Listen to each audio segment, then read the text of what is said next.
बिस्मिल्लाहिर्रहमानिर्रहीम। अस्सलाम वालेकुम बच्चों, कैसे हैं आप? उम्मीद है कि आप सब खैरियत से होंगे।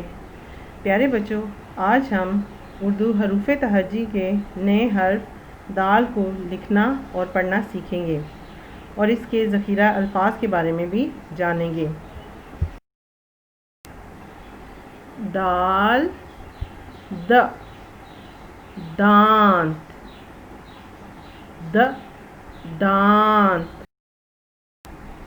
द, दरख्त, द, दरख्त,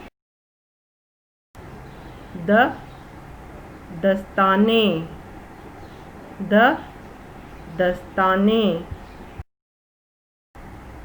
द, दवात, द, दवात,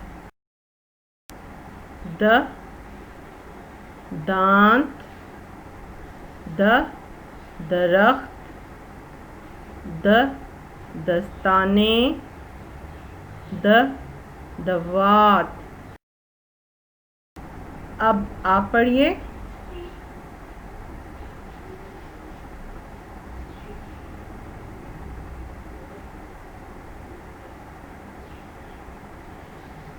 शाबाश। हर्फ दाल को लिखिए और तस्वीर में रंग भरें।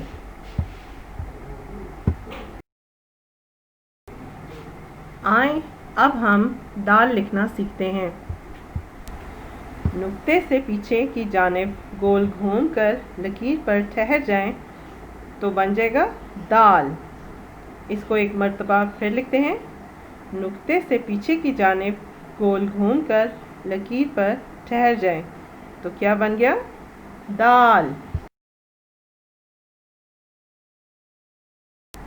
प्यारे बच्चों, अब आप अपनी उर्दू वर्कबुक सफ़ा नंबर 21 खोलें और उसमें दाल लिखें और दाल दा दरख्त में रंग भरें।